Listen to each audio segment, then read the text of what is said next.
In this video, I will show you how to add a post grid in WordPress. First, log into your WordPress dashboard. Once you're logged in, go to the page where you want to add the post grid and click Edit with Elementor.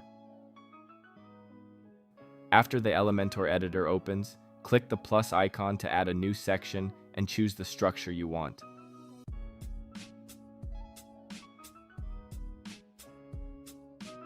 Next, go to the search bar on the left side and search for posts. Drag and drop the post widget onto your page.